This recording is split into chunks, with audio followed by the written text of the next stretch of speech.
सतयुग के पावन युग में जब धर्म और अधर्म के बीच संघर्ष अपने चरम पर था, तब एक महापुरुष ने ऐसी अमर गाथा की रचना की जो युगों युगों तक मानवता को धर्म, प्रेम और मर्यादा का पाठ पढ़ाएगी। यह कथा है महर्षि वाल्मीकि और उनके द्वारा रची गई रामायण की। आइए मेरे सभी मित्रों, इस कथा को जरा विस्तार पूर्वक देखते हैं कि एक डाकू जिसका नाम रत्नाकर था, वो किस प्रकार से महर्षि बनता है। डाकू रत्नाकर ही आगे चल करके महर्षि वाल्मीकि के नाम से प्रसिद्ध हुए हैं। अब ये जानेंगे कि वो महर्षि वाल्मीकि बने कैसे। वाल्मीकि जी का प्रारंभिक जीवन एक डाकू के रूप में व्यतीत हुआ।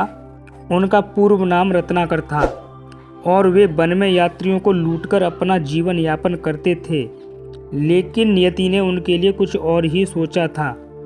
एक दिन महर्षि नारद उनके वन में आए। रत्नाकर ने उन्हें जब लूटने की कोशिश की तो नारद जी ने उनसे एक प्रश्न किया, जिस पाप को तुम कर रहे हो, क्या तुम्हारे परिवार के लोग तुम्हारे इस कर्म का फल भी बांटेंगे? रत्नाकर ने जब अपने परिवार से यह बात पूछी तो उन्हें निराशा हाथ लगी। उनके अपने ही परिजनों ने यह कह दिया कि वे उनके पापों का बोझ नहीं उठाएंगे। यह सुनकर रत्नाकर को आत्मबोध हुआ और वे महर्षि नारद के चरणों में गिर पड़े। नारद जी ने उन्हें राम नाम जपने का उपदेश दिया। रत्नाकर इतने तल्लीन हो गए कि ध्यानावस्था में बैठ गए। समय बीतता गया और उनके चारों ओर दीमकों का ढेर वाल्मीकि लग गया। वर्षों बाद जब उनकी तपस्या पूरी हुई तो वे एक नए रूप में प्रकट हुए और महर्षि वाल्मीकि कहलाए। वाल्मीकि जी ने ही रामायण जैसे एक महान ग्रंथ की रचना की है। एक दिन वाल्मीकि अपने शिष्यों के साथ तमसा नदी के किनारे ध्यानमग्न बैठे थे। उन्होंने देखा कि एक क्रौंच पक्षी का जोड़ा प्रेम पूर्वक क्रीड़ा कर रहा था। तभी अचानक एक व्याध यानी शिकारी ने बाण चलाकर नर क्रौंच को मार डाला। मादा पक्षी अपने मृत साथी को देखकर विलाप करने लगी। यह दृश्य देखकर वाल्मीकि के हृदय में करुणा उमड़ पड़ी और उनके मुख से एक श्लोक फूट पड़ा। जो श्लोक निकला वो श्लोक संस्कृत भाषा में है कि माँ निषादा प्रतिष्ठाम त्वगमम शाश्वती समाहा यत् क्रंचो मिथुना देव मखथी कामो मोहितम। इस प्रकार के श्लोक उनके मुख से संस्कृत भाषा में निकले। इस श्लोक के उच्चारण के बाद ब्रह्मा जी प्रकट हुए और उन्होंने वाल्मीकि को आदेश दिया कि वे श्री राम के जीवन की गाथा लिखें। स्वयं नारद जी ने उन्हें राम कथा सुनाई, जिससे उन्हें रामायण रचने की प्रेरणा मिली। रामायण हिंदुओं का एक बहुत पवित्र ग्रंथ है। वाल्मीकि ने अपनी दिव्य दृष्टि से श्री राम के संपूर्ण जीवन को देखा और अपनी वाणी में उसे अमर कर दिया। उन्होंने रामायण को संस्कृत में लिखा और 24,000 श्लोकों के साथ 7 कांडों और अयोध्या के महानायक श्री राम के अद्भुत चरित्र से परिपूर्ण किया, जिसे रामायण कहा जाता है। रामायण केवल एक कथा नहीं थी, यह धर्म, कर्तव्य, प्रेम और त्याग की अनुपम गाथा थी।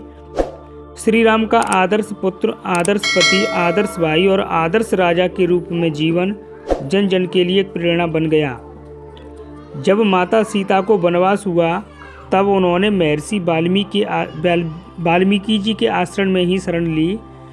वहीं उनके गर्भ से श्री राम के 2 पुत्र लव और कुश का जन्म हुआ। वाल्मीकि जी ने ही उन्हें वेदों, शास्त्रों और धनुर्विद्या की शिक्षा दी। एक दिन जब लव कुश श्री राम की सभा में पहुँचे तो उन्होंने वाल्मीकि जी द्वारा रचित रामायण का गान किया। यह सुनकर श्री राम और उनकी पूरी सभा अचंभित रह गई। जब यह रहस्य खुला कि वे श्री राम के पुत्र हैं तो पूरा अयोध्या नगर हर्ष से गूंज उठा। महर्षि वाल्मीकि ने केवल एक कथा नहीं लिखी, बल्कि मानवता के लिए एक ऐसा ग्रंथ दिया जो युगों युगों तक जीवन को दिशा देता रहेगा। उनकी लिखी रामायण आज भी संपूर्ण विश्व में पढ़ी जाती है और गाई जाती है और नाट्य रूप में प्रस्तुत की जाती है। वाल्मीकि जी ने यह सिद्ध किया कि धर्म की विजय सदा होती है, सत्य अमर होता है और अधर्म कभी स्थायी नहीं रह सकता। वाल्मीकि जी की रामायण में केवल श्री राम की कथा नहीं है, बल्कि यह संपूर्ण ब्रह्मांड का नियम है कि धर्म ही जीवन का मूल है और सत्य ही अंतिम विजय प्राप्त करता है। यह कथा उस अद्भुत ऋषि की है जिसने अपने तप से न केवल स्वयं का उद्धार किया, बल्कि समस्त मानवता को एक अमर धरोहर दी। महर्षि वाल्मीकि जी को कोटि कोटि नमन। मेरे प्रिय मित्रों, अगर आपने इस वीडियो को पहली बार देखा हो तो चैनल को जरूर सब्सक्राइब करें, लाइक करें, शेयर करें और सुंदर सुंदर कमेंट करके बताएं कि यह कथा कैसी है। महर्षि वाल्मीकि जी ने जो हिंदुओं, समस्त भारत, संपूर्ण संसार को जो रामायण जैसा महाग्रंथ दिया है, उसके बारे में आप क्या क्या कहना चाहेंगे, हमें कमेंट में ज़रूर बताएं। Thank you, thanks for watching, thanks.